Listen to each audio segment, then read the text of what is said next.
નમસ્કાર વિદ્યાર્થી મિત્રો, લોજિકલ બ્રેન યુટ્યુબ ચેનલની અંદર હું ધરમ બિલડિયા આપ સર્વ વિદ્યાર્થી મિત્રોનું હાર્દિક સ્વાગત કરું છું. મિત્રો, આજે આપણે જે ટોપિકની ચર્ચા કરવા જઈ રહ્યા છીએ એ છે વિશેષણ. તમે જાણો છો કે અગાઉના વિડીયો તમે જોયા હશે જેની અંદર આપણે વિશેષણની ચર્ચાઓ કરી હતી, જેમાં હતા ગુણવાચક વિશેષણ અને એક સંખ્યાવાચક વિશેષણ. મિત્રો, આજે આપણે જે ચર્ચા કરીએ છીએ એમાં નંબર 3 જે સાર્વનામિક વિશેષણો છે તેની આજે આપણે ચર્ચા કરવા જઈ રહ્યા છીએ.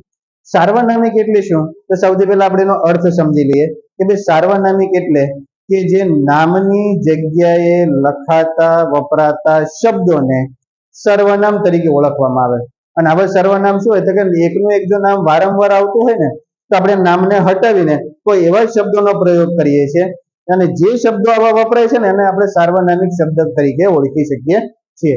ચાલો એનો અર્થ જોઈએ કે સર્વનામ તરીકે આવતું પદ નામના અર્થમાં વધારો કરે ત્યારે સાર્વનામિક વિશેષણ કહેવાય છે. કે ભાઈ નામની જગ્યાએ વપરાય પણ ક્યારે તેમાં જો કંઈક વધારો કરતો હોય અને કેટલાક શબ્દો દ્વારા વધારો કરે તો કે જો અહીંયા આપ્યા છે તેઓ, તેમની, સારી, આપણું, અમારું વગેરે સર્વનામો આપ્યા છે કે આવા જો શબ્દોનો કોઈ પ્રયોગ થાય છે પોતાની જાત સાથે દર્શાવતા અને કોઈ નામની જગ્યાએ વપરાય તો દરેક શબ્દ શું છે આપણા સાર્વનામિક વિશેષણ તરીકે ઓળખી શકાય છે. ચાલો મિત્રો, આપણે એનું ઉદાહરણ દ્વારા સમજવાનો પ્રયત્ન કરીએ. પહેલું છે કે ભાઈ અમારો પ્રવાસ આગળ ચાલ્યો. હવે જો ખાલી કીધું કે પ્રવાસ આગળ ચાલ્યો તો વસ્તુ બરાબર છે, પણ પોતાનો શું કીધું કે ભાઈ અમારો પ્રવાસ. આ શું છે? અમારો એટલે પોતાનો જ્યારે પ્રવાસની ચર્ચા કરે ને એટલે અહીં શું થઈ ગયું? પોતાનું નામ નથી આપ્યું પણ નામની જગ્યાએ બીજા શબ્દો વાપર્યા. અમારો, મારા, હું, પોતે આવા જે શબ્દો વપરાય તેઓ, તેમની વગેરેને શું કહી શકીએ આપણે? સાપેક્ષ સાર્વનામિક વિશેષણ તરીકે ઓળખી શકીએ. નંબર 2 છે કે અમે અમદાવાદ પહોંચી ગયા હતા.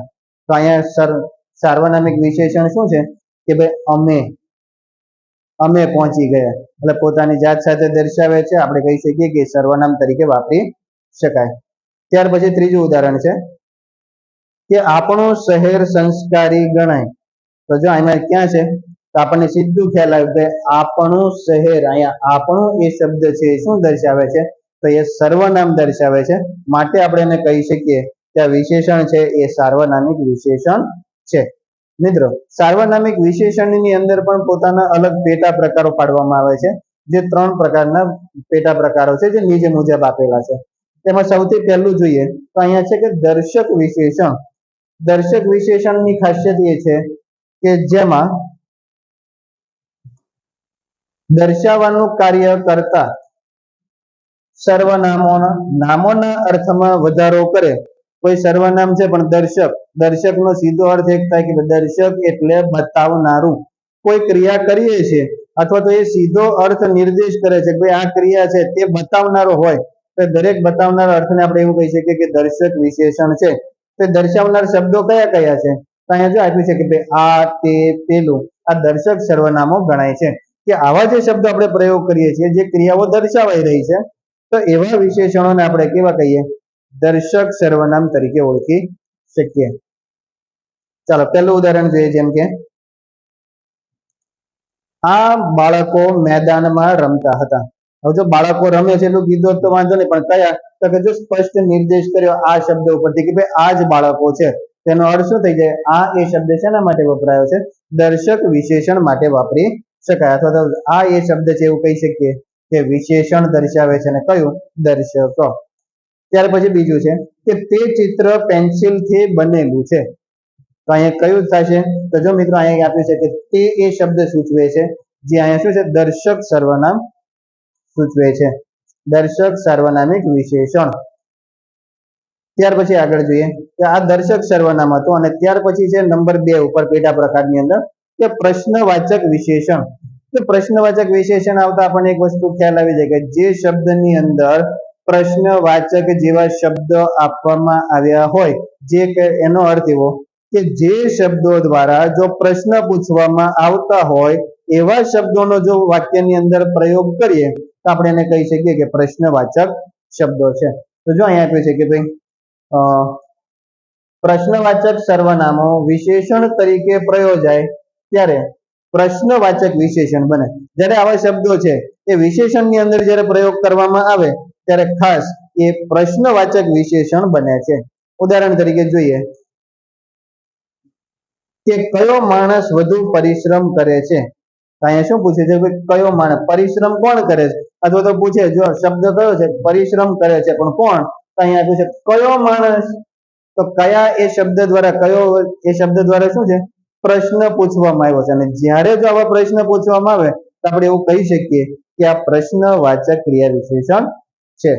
આગળ જોઈએ નંબર 2 કે તમે શું વસ્તુઓ લાવ્યા છો. તો અહીંયા શું છે તમે શું વસ્તુઓ, શું એ શબ્દ દ્વારા શું પ્રશ્ન પૂછવામાં આવે છે, તેથી આપણે કહી શકીએ કે પ્રશ્નવાચક વિશેષણ. ત્યાર પછી નંબર 3 તેઓ કઈ જગ્યાએ જવાના છે.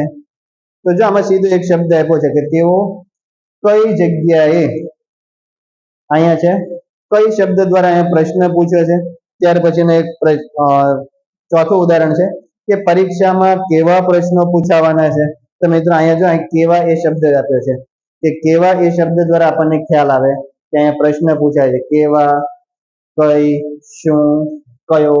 જો આવા શબ્દો દ્વારા પ્રશ્નો પૂછવામાં આવતા હોય તો આપણે એને પ્રશ્નવાચક વિશેષણ તરીકે ઓળખી શકીએ. ત્યાર પછી આપણો જે પેટા પ્રકાર 3 જેની અંદર આપણે ચર્ચા કરીએ કે ત્રીજો છે એ છે સાપેક્ષ વિશેષણ. સાપેક્ષ એટલે સ પ્લસ અપેક્ષ, જેની સાથે અપેક્ષાઓ રાખવામાં આવે છે. એટલે કે એક જ શબ્દ આવતો હોય તેની સાથે બીજો શબ્દ આવે જ એવી અપેક્ષા રાખી અને જે શબ્દોનો પ્રયોગ કરવામાં આવે છે તેને સાપેક્ષ વિશેષણ તરીકે ઓળખવામાં આવે છે. દાખલા એની વ્યાખ્યા જોઈએ કે સાપેક્ષ વિશેષણ એટલે શું, તો કહે છે કે સાપેક્ષ સર્વનામો વિશેષણ તરીકે વપરાય, વિશેષણ તરીકે પ્રયોજાય ત્યારે સાપેક્ષ વિશેષણ બને છે. સાપેક્ષ વિશેષણનો સંબંધક વિશેષણ પણ કહે છે. કોઈ વ્યક્તિ સાથેનો સંબંધ પણ જો સ્થાપી આપતા હોય તો આપણે એને સાપેક્ષ કહીએ છીએ. દાખલા તરીકે, ઉદાહરણ તરીકે આપણે જોઈએ તો એમ કહી શકીએ કે કોઈ એક જ વસ્તુ, વ્યક્તિ કે પદાર્થનો એક જ જેવા શબ્દો વાપરવામાં જો આવતા હોય તો આપણે એને સાપેક્ષ વિશેષણ તરીકે પણ ઓળખી શકાય. અહીંયા ઉદાહરણ તરીકે જોઈએ, પહેલું છે કે જેવા બી વાવશો તેવા ફળ મળશે. તો જો અહીંયા સાપેક્ષ સર્વનામની એક ખાસિયત છે કે જો અહીંયા આપ્યું જેવા, જેવા બી વાવશો તેવા ફળ મળશે. તો અહીંયા શું છે એક જ શબ્દનો પ્રયોગ થાય પણ એક જ જેવા 2 વાર શબ્દનો પ્રયોગ કરે. સાપેક્ષ, સ પ્લસ અપેક્ષા, જેવા આવે એટલે તેવાની અપેક્ષા હોય જ, એ શબ્દ વપરાય જ. અને જો આવા શબ્દો વાપરવામાં આવતા હોય કોઈ સેન્ટેન્સમાં અથવા તો કોઈ વાક્યની અંદર તો આપણે એવું કહી શકીએ કે આ સાપેક્ષ વિશેષણ છે. ચાલો ત્યાર પછી જોઈએ એક ઉદાહરણ કે જે કામ કરો તે કામ વિચારીને કરો. તો અહીંયા શું છે જે કામ કરો, તો અહીંયા જે અને તે કામ, જે અને તે સાથે કેવો છે તો અહીંયા સાપેક્ષ વિશેષણ બને છે. જે અને તે, અહીંયા જેવા અને તેવા, આવા શબ્દો દ્વારા શું છે સાપેક્ષ વિશેષણ બને. પછી જો અહીંયા આપ્યું છે કે જેવો સંગ તેવો રંગ, તો અહીંયા શું આવે જેવો તેવો, અહીંયા છે સાપેક્ષ સર્વનામો બને છે. ત્યાર પછી છેલ્લું ઉદાહરણ ચોથું કે જે કામ કરો તે કામ, તે જે મહેનત કરે તે સફળ થાય. તો અહીંયા શું છે જે અને તે, આ છે એ સાપેક્ષ સર્વનામો વપરાયેલા છે.